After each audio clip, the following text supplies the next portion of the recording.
But did I hear you say that we don't know, we don't even understand what we are doing? Honorable Speaker, it appears your constituent also didn't even know what you were talking about because your candidate lost in your constituency. So Mr. Speaker,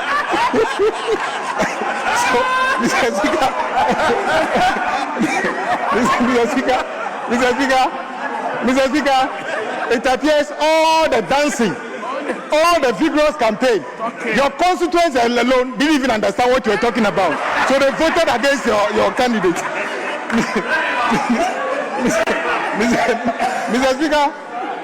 Mr. Speaker, I heard my colleagues, sometimes I agree with them when they say that as political actors, we should be principled. And it's very important so that the country doesn't think that anytime we do things, we don't think deeply about it. But Mr. Speaker, Honorable Speaker, in fact, at the point, recently I heard you arguing that you were supposed to occupy a position, but they didn't give it to you. Hold on. Oh, what is wrong with you? Mr. Speaker, oh, I'm coming to the policy. Oh, just sit down. I'm coming to the policy. Yes. Wait, I'm coming to the policy.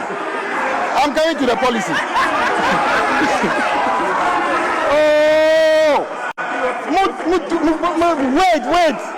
wait. All of you, resume your seats. Yes. Honorable Abuja, Honorable Kwame Abuja, just hold it. All of you, resume your seats. Honorable members, let me indicate that we've all spent more than a year. We need to conduct business within the rules. If you have something to say, catch the eye of the speaker, you will be called to raise your issue. It is disorderly to just get up and be shouting. That is not the way it is done. Honorable Kwame Abuja, you have the floor. Mr. Speaker, I heard my colleagues from the other side talk about no need to set up the 24-hour economy authority. The same people who found it necessary, despite the fact that we had Ghana Education Trust Fund, Ministry of Education, and yet set up development authorities to build 6 unique classrooms. When Adaklu Assembly was already building KVIPs, you gave that right to another authority called the Middle Belt Authority. Indeed, that is not what we are doing. Honorable Speaker, you did not actually understand the definition of what 24-hour economy is. And let me give you, Honorable Speaker, sit down. Do you have a copy of the bill? Don't go. I'm asking you, if you have a copy of the bill, let me take you to. Now you run away. Let me take you to. Okay, very good. He's now asking me to tell him what 24-hour economy is. Honorable Speaker, let's take to page 12. Honorable Speaker. Honorable Stephen Namwa, we listen to you in silence. It is true that in your submission, you say they do not know what 24-hour economy is. You ask 4 people, and they give you different definitions.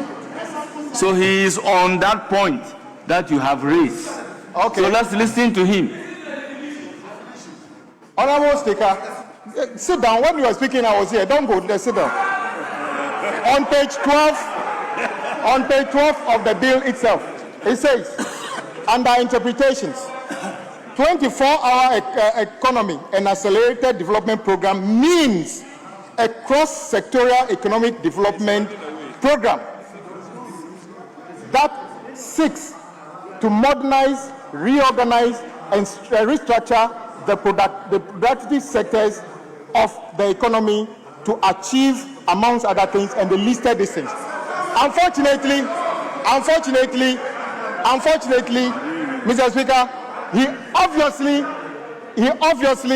did not read this, so he put those things out. Mr. Speaker, I read the bill and I read the memorandum. It is a very good thing, Mr. Speaker. And that is why at least he said something, that in his view, the policy is not wrong. But in his view, it is good policy, but he thinks that we do not know what we are doing. At least he knows that the policy is good. And this is why I'm coming to tell him one of the good things about the policy. Mr. Speaker, the 24-hour economy policy is not a project where you have a short-cutting, where you have an office set up and then there will be things like the budget you saw about. It's about coordination. Once you see the definition of this, you understand what it means. Mr. Speaker, I also hear him saying that what we promised was to have entities running 24 hours, and he's not sure if any private enterprise is doing that. Mr. Speaker, the 24-hour economy is already in motion. Mr. Speaker, the object of the bill, let me read paragraph 5. The object of the bill is to establish a 24-hour economy authority to ensure the integration, sustainable transformation of national system for economic production, supply chain, market and labor power development, and to provide related matters. Mr. Speaker, for you to have a clear synergy between the supply chain, you need good roads in this country. The whole point of the big push is to serve as a catalyst to address these things.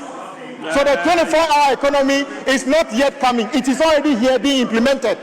And Mr. Speaker, let me tell you this. There are contractors working under the big push who are currently working 24 hours to make sure that we meet these objectives. I can show you where they are. And the jobs we are talking about, the last time you were here, you said that the big push only creates menial jobs. When you have civil engineers, quantity surveyors, many people working for the rest of the big push project, you cannot say that the job of a civil engineer is not necessary. So indeed, thousands of jobs are already being created under this. And even after the building, there will be maintenance contract that will be carried on this, Mr. Speaker.